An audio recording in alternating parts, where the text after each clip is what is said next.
गुजरात दंगों पर बीबीसी ने 2 एपिसोड की एक डॉक्यूमेंट्री बनाई जिसका नाम है इंडिया द मोदी क्वेश्चन। लेकिन इस डॉक्यूमेंट्री के आते ही भारत में बवाल मच गया।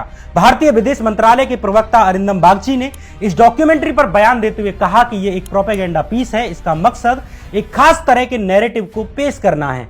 बीबीसी की इस डॉक्यूमेंट्री में ऐसा क्या है कि भारत सरकार इसे भारत में दिखाने ही नहीं देना चाहती। पहले इसे यूट्यूब से हटाया गया और फिर बाद में जब लोगों ने इस डॉक्यूमेंट्री की लिंक्स शेयर करते हुए ट्वीट्स किए तो ट्विटर से भी उन्हें ब्लॉक करा दिया गया। आखिर क्या है ऐसा बीबीसी की रिपोर्ट में जिससे सरकार इतनी परेशान हो गई कि भारत के आम लोगों को वो वीडियोज देखने ही नहीं देना चाहती। आखिर ऐसा कौन सा सच है जिसे मोदी देश के लोगों तक पहुंचने नहीं देना चाहते। गुजरात दंगों में आखिर मोदी की भूमिका इतनी संदिग्ध क्यों थी कि जब भी गुजरात दंगों का जिक्र होता है मोदी सवालों से भागने लगते हैं। आज के इस एपिसोड में इन्हीं तमाम सवालों के जवाब तलाशेंगे और जानेंगे कि आखिर कौन थे गुजरात दंगों के असली गुनहगार जिनकी वजह से गुजरात में 3000 से अधिक लोगों को अपनी जान गंवानी पड़ी, वो भी सिर्फ कुछ लोगों के राजनीतिक फायदे के लिए। नमस्कार, मैं श्यामीरा सिंह। उससे पहले कि गुजरात दंगों में मोदी की भूमिका पर बात करें, पहले गुजरात दंगों में हुए उन बड़े बड़े नरसंहारों के बारे में बात करते हैं जिन्हें सुनकर आप गुजरात दंगों में हुई दरिंदगी को शायद कुछ हद तक समझें। गुजरात दंगों को गुजरात दंगे कहना ही हजारों पीड़ितों के साथ अन्याय है, क्योंकि दंगे 2 समूहों के बीच में होते हैं जब 2 समूह आपस में भिड़ जाते हैं। लेकिन गुजरात दंगों में 2 पक्ष थे ही नहीं, वहां सिर्फ एक ही पक्ष था, एक ही समूह था जो जगह जगह घरों में घुसकर लोगों को मार रहे थे, और एक दूसरा समूह था जो अपनी जान बचाने के लिए भाग रहा था और रास्तों में पकड़कर भी जो मार दिए गए। इसलिए गुजरात दंगों को दंगे कहना गलत है, ये नरसंहार थे। इनका सही नाम गुजरात के दंगे नहीं, गुजरात के नरसंहार है। दरअसल गुजरात दंगों के लिए पहले से ही गुजरात में माहौल तैयार किया जा रहा था। गोधरा कांड तो उसके लिए सिर्फ चिंगारी की तरह काम किया। उससे पहले ही आरएसएस के संगठनों जैसे बजरंग दल और विश्व हिंदू परिषद ने पूरे राज्य में सांप्रदायिक तनाव के लिए माहौल बनाया हुआ था। गोधरा में जिस ट्रेन के साथ घटना हुई उस ट्रेन की यात्रा के बारे में ही जान लेंगे तो पता चल जाएगा कि उस वक्त में विश्व हिंदू परिषद ने राज्य में किस तरह का माहौल बनाया हुआ था। गोधरा कांड और गुजरात दंगों की जांच करने वाले कंसर्न सिटीजन ट्रिब्यूनल की रिपोर्ट में भी इन घटनाओं का जिक्र है। इस रिपोर्ट के अनुसार साबरमती एक्सप्रेस 22 फरवरी के दिन अहमदाबाद से अयोध्या जाने के लिए निकली थी। इसमें सैकड़ों कार सेवक सवार थे। गोधरा से करीब 80 किलोमीटर दूर दाहोद रेलवे स्टेशन पर कार सेवकों ने एक मुस्लिम दुकानदार के साथ मारपीट की और बाकी दुकानें भी तोड़ डाली। इसके अलावा अयोध्या पहुंचने से पहले ही रुदौली और दरियाबाद स्टेशन के बीच भी कार सेवकों ने मुस्लिम यात्रियों, महिलाओं और बच्चों पर हमले किए।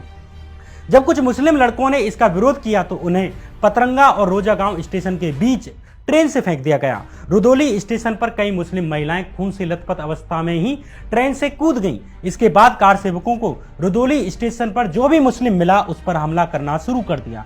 साबरमती एक्सप्रेस में सवार सैकड़ों कार सेवकों ने खूब आतंक मचाया। अयोध्या और उसके आसपास के जिलों से निकलने वाले एक अखबार जनमोर्चा ने भी गोधरा कांड से 2 दिन पहले यानी 25 फरवरी 2002 के दिन इन खबरों को छापा है। जनमोर्चा अखबार के अनुसार साबरमती एक्सप्रेस में सवार करीब 2000 त्रिशूलधारी बजरंग दल कार्यकर्ताओं ने दरियाबाद स्टेशन के प्लेटफॉर्म पर भयंकर आतंक मचाया। अखबार के अनुसार टाकिया खैरनपुर के रहने वाले अता मोहम्मद प्लेटफॉर्म पर एक ट्रेन का इंतजार कर रहे थे। कार सेवकों ने उन्हें बिना बात के पीटा, कुछ को पकड़कर जबरन जय श्री राम के नारे लगवाए। 50 साल के मोहम्मद अबसार की भी दाढ़ी पकड़कर नोच डाली गई और उनके शरीर में त्रिशूल घोंप दिया गया। रुदौली स्टेशन पर एक और आदमी को लोहे की रोड़ों से पीटा गया। धर्म के उन्माद में पागल कार सेवकों की ये भीड़ अयोध्या से वापस अहमदाबाद लौटने के लिए साबरमती एक्सप्रेस में सवार हुई तो लौटते समय भी रास्ते भर भयंकर आतंक मचाया गया। वही नारे लगाए गए जो आज लगाए जाते हैं। दूध मांगोगे तो खीर देंगे, कश्मीर मांगोगे तो चीर देंगे, मुस्लिमों भारत छोड़ो, मंदिर वहीं बनाएंगे, आदि आदि। साबरमती एक्सप्रेस की इन घटनाओं से अंदाजा लगाया जा सकता है कि भोले भाले हिंदुओं को राजनीतिक इस्तेमाल करने के लिए उन्हें उन्मादी बनाया जा रहा था। इससे पूरे राज्य की स्थिति का आकलन लगाया जा सकता है। आउटलुक मैगजीन के अनुसार गोधरा स्टेशन पर पहुंचने पर ऐसा कहा जाता है कि यहां कार सेवकों की मुस्लिम दुकानदारों से फिर से झड़प हुई। कुछ ऐसी भी रिपोर्ट हैं जो कहती हैं कि कार सेवकों ने एक मुस्लिम लड़की को छेड़ा और उसे ट्रेन के अंदर ले जाने की कोशिश की। इसी दौरान मुस्लिम दुकानदारों की कार सेवकों से लड़ाई हो गई। यहीं पर एक घटना यह भी हुई कि S6 कोच में जब एक मुस्लिम चाय वाला चाय बेचने आया तो कार सेवकों ने उसे बदसलूकी की और भगा दिया। एक आरोप यह भी लगाया जाता है कि चूंकि ट्रेन स्टेशन पर रुकी हुई थी इसलिए कुछ कार सेवक साबरमती एक्सप्रेस की बोगियों के ऊपर चढ़ गए और प्लेटफॉर्म के दूसरी ओर सुबह सुबह शौच आदि के लिए गुजरने वाली मुस्लिम महिलाओं को अश्लील इशारे करने लगे। जिस तरह उन्माद विश्व हिंदू परिषद के द्वारा उन दिनों राज्य में तैयार किया जा रहा था, या साबरमती एक्सप्रेस में सवार विश्व हिंदू परिषद के कार्यकर्ताओं ने जिस तरह के उन्मादी नारे लगाए और हिंसा की, उसमें घटने वाली कोई भी घटना पूरे गुजरात को दंगों में धकेल सकती थी।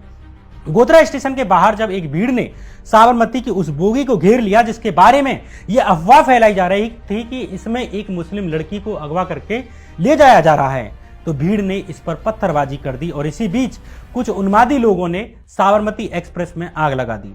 इस घटना में 59 करीब यात्री जिंदा जलकर मर गए। हालांकि बाकी बोगियों के साथ ऐसा नहीं किया गया सिवाय S6 बोगी के। गोधरा कांड इंसानियत के साथ किया गया सबसे बड़ा विश्वासघात था या जुर्म था। उसमें मरे लोगों को न्याय मिलना चाहिए था और जो भी लोग इसके दोषी थे, जो भी इस घटना में शामिल थे, उन्हें सबसे कठोर सजा दी जानी चाहिए थी। उन्हें ताउम्र जेल में तड़पाया जाना चाहिए था। कार सेवकों के द्वारा किए गए किसी भी व्यवहार के लिए पूरी बोगी को जला देना किसी भी लिहाज से सही नहीं था, लेकिन इस घटना को रोका जा सकता था क्योंकि पहले से ही सांप्रदायिक घटनाएं अपने जोरों पर थी। लेकिन वो पार्टी, वो सरकार गोधरा पीड़ितों को न्याय कैसे दे सकती है जिन्होंने खुद ही इस तरह की घटना होने के लिए माहौल तैयार किया हुआ था और जो चाहते थे कि देश में हिंदू मुस्लिम हो, कभी इधर के लोग मारे जाएं तो कभी उधर के लोग मारे जाएं। गोधरा कांड से पहले हुए गुजरात में उपचुनावों में भाजपा हार चुकी थी।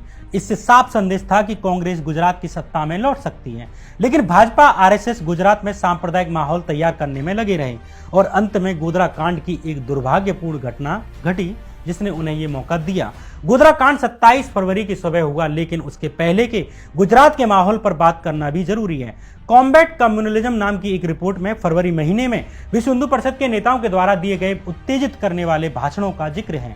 जैसे 7 फरवरी के दिन प्रवीण तोगड़िया ने भाषण दिया कि राम मंदिर का तेज निर्माण होना जरूरी है, यही इस्लामिक आतंकवाद का जवाब है, वक्त आ गया है कि सरकार मदरसों पर बैन लगा दे। 11 फरवरी को तोगड़िया ने एक और बयान दिया कि कश्मीर की समस्या का समाधान अयोध्या से जाता है, जिहादी मानसिकता को किसी भी हाल में हराना है। 14 फरवरी को प्रवीण तोगड़िया ने एक और बयान दिया कि देश के पास एक ही विकल्प बचा है कि वो इस्लामिक आतंकवाद के खिलाफ युद्ध छिड़े।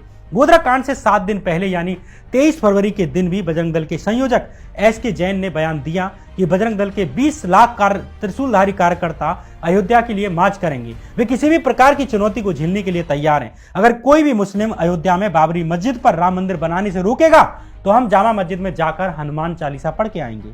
इन बयानों से अंदाजा लगाया जा सकता है कि उस वक्त किस तरह का माहौल बजरंग दल और विश्व हिंदू परिषद के द्वारा बनाया गया था।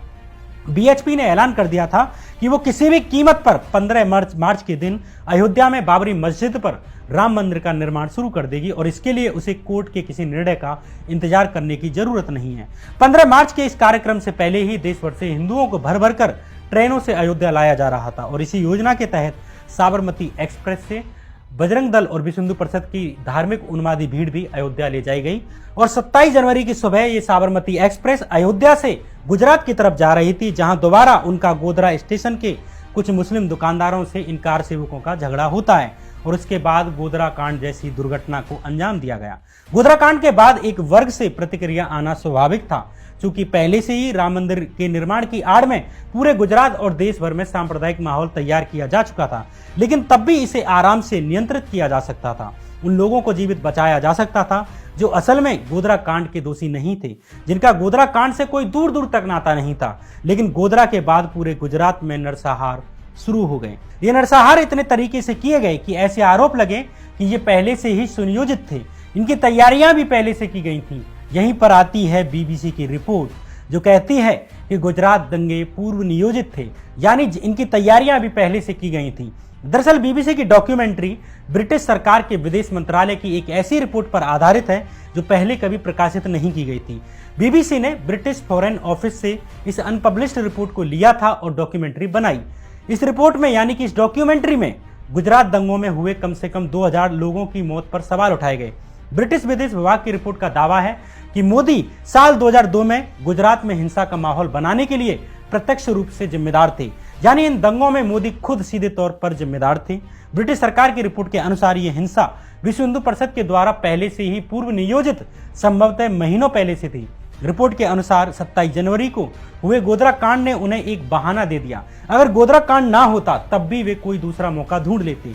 यूके सरकार की यह रिपोर्ट गुजरात दंगों के प्री प्लान्ड होने को लेकर एविडेंस भी देती है। इस रिपोर्ट के अनुसार पुलिस के संपर्कों ने इस बात की पुष्टि की कि मुस्लिमों के घरों और बिजनेस को टारगेट करने के लिए कंप्यूटराइज्ड लिस्ट का इस्तेमाल किया गया। इसमें मुस्लिमों की दुकानों और मकानों के बारे में पहले से ही जानकारियां थी, जिससे साफ होता है कि वे पहले से ही हिंसा के लिए तैयारियां कर रहे थे। ये बातें ब्रिटिश सरकार की उस अनपब्लिश्ड रिपोर्ट में कही गई हैं, जिनके आधार पर बीबीसी ने डॉक्यूमेंट्री बनाई।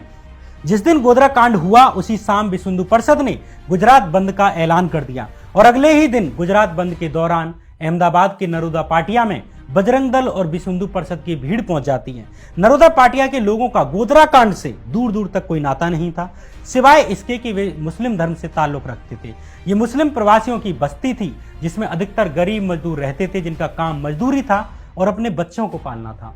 लेकिन बजरंग दल और विश्व परिषद की भीड़ ने इन बेगुनाह मजदूरों की बस्ती पर हमला कर दिया और एक दो लोग नहीं बल्कि कुल 150 से अधिक लोग मारे गए। तहलका स्टिंग ऑपरेशन में एक गवाह ने एक कुएं को दिखाते हुए बताया कि इन गुंडों ने मुस्लिमों को जलाकर इस कुएं में फेंक दिया और जिनमें अधिकतर महिलाएं थीं। सरकारी आंकड़ों की ही बात करें तो सुबह करीब 9 बजे से शुरू हुआ ये नरसंहार करीब रात के 8 बजे तक चलता रहा। इस दौरान महिलाओं के रेप किए गए, वो भी सबके सामने किए गए और उन्हीं रेप पीड़िताओं को रेप करने के बाद वहीं जिंदा जला दिया गया। इस नरसंहार में कुल 97 मुस्लिमों की हत्या कर दी गई। इनमें से 36 महिलाएं थीं, 35 छोटे छोटे बच्चे थे और 26 पुरुष थे। नरोदा पाटिया के मामले पर ह्यूमन राइट्स वॉच नाम के इंटरनेशनल एनजीओ ने भी ग्राउंड पर जाकर रिपोर्ट की, जांच की। ह्यूमन राइट्स वॉच की इस रिपोर्ट के अनुसार नरोदा पाटिया में दरिया खान घुम्मट कैंप नाम की एक जगह है, जहां पर एक सामूहिक कब्र स्थित है। इस सामूहिक कब्र में 61 लोगों को यहां एक साथ दफनाया गया, जिनमें 34 महिलाएं और 27 बच्चे थे। इनमें से किसी का भी गोधरा कांड से दूर दूर तक कोई संबंध नहीं था। इस कब्र के पास ही एक कब्र खोदने वाले ने ह्यूमन राइट्स वॉच को बताया कि करीब 3 महिलाएं ऐसी थीं जो गर्भवती थीं, जिनके पेट काटकर उनके भ्रूण निकाल दिए गए। अजन्मे बच्चे अपनी मां के पेट से लटके हुए थे, उन्हें मां के पेट से दोबारा सटाकर दफनाया गया। यह हालात नरोदा पाटिया की थी। पूरे 10 घंटे तक नरसंहार चलता रहा। पुलिस के कॉल पर कॉल जाते रहे। पुलिस की मौजूदगी में ही नरोदा पाटिया हुआ। इस नरसंहार का मुख्य आरोपी और बजरंग दल का नेता बाबू बजरंगी तहलका के स्टिंग ऑपरेशन में बड़ी शान से बता रहा है कि कैसे उसने मुस्लिम महिलाओं के पेट को चीरकर अजन्मे बच्चों को बाहर निकाल दिया। इस स्टिंग ऑपरेशन में बाबू बजरंगी नरेंद्र मोदी को भी धन्यवाद देता है और कहता है कि जो गुजरात के लिए नरेंद्र भाई मोदी ने किया वो कोई और नहीं कर सकता था। पुलिस सामने खड़ी रही और हमने मुसलमानों की हत्याएं की। अगर मोदी ना होते तो हम ये कभी ना कर पाते। पुलिस इतनी अधिक थी कि हमें नरोदा पाटिया में घुसने भी नहीं देती। इतना सारा पुलिस फोर्स था, लेकिन हमें रोका नहीं गया। बाबू बजरंगी ने यह भी कहा कि जब मुसलमानों का नरसंहार हो गया उसके बाद पुलिस कमिश्नर आया और बोला मौतों की संख्या बहुत अधिक हो गई है, मेरे लिए मुश्किल होगी, इसलिए लाशों को अलग अलग जगह भिजवा दिया और अलग अलग जगहों पर उनकी मौत दिखाकर पोस्टमार्टम किए गए। जिस जोन में नरोदा पाटिया आता है उस जोन के डीसीपी थे पीबी गोंडिया। गोंडिया के वक्त ही नरोदा पाटिया में नरसंहार हुआ था।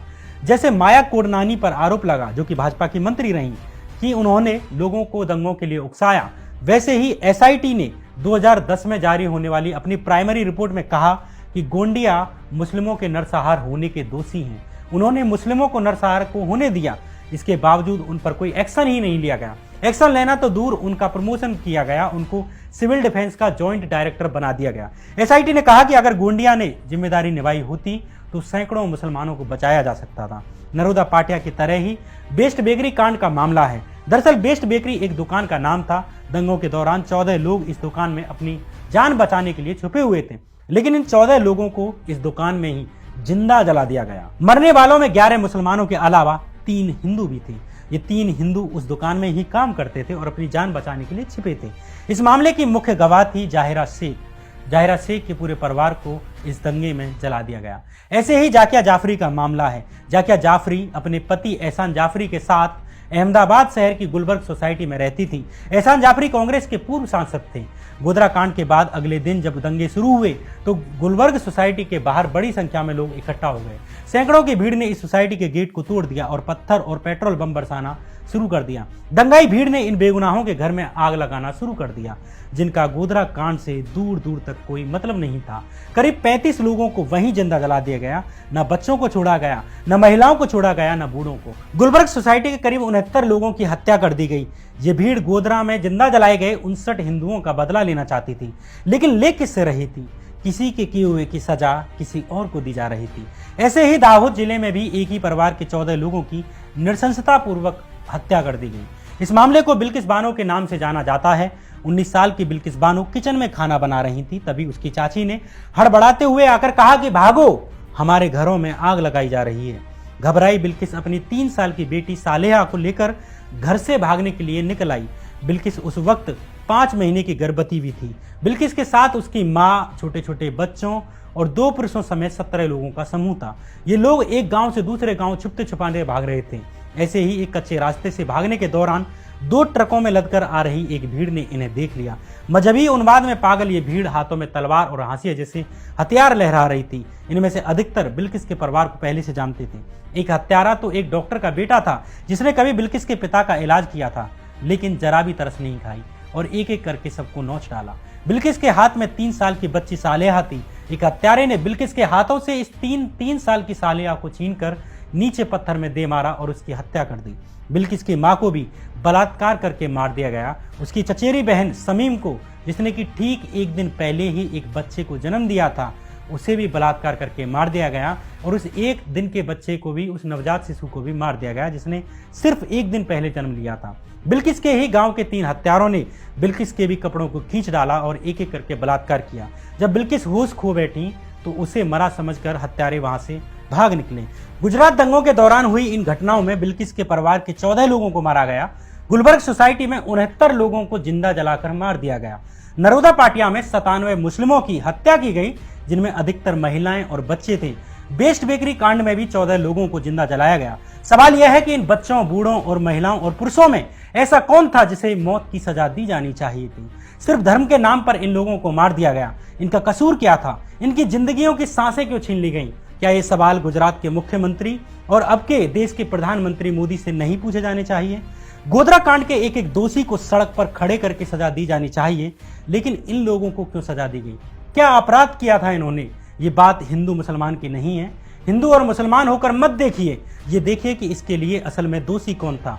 दरअसल इसकी दोषी इस देश में हिंदू और मुसलमान के नाम पर की जा रही राजनीति है। जब भी किसी नेता को हिंदू मुसलमान में अंतर करते देखो, समझ जाना कि वही इन नरसंहारों का असली दोषी है, जिसकी नींव 1990 में राम मंदिर आंदोलन के नाम पर रखी गई। पवित्र राम मंदिर से किसी भी हिंदू को या मुसलमान को कोई तकलीफ नहीं है, लेकिन जब मंदिरों और मस्जिदों का उपयोग अपनी राजनीति के उदय के लिए किया जाने लगे तो समझ जाइए ये एक दिन समाज में नरसंहारों को पैदा करेगा।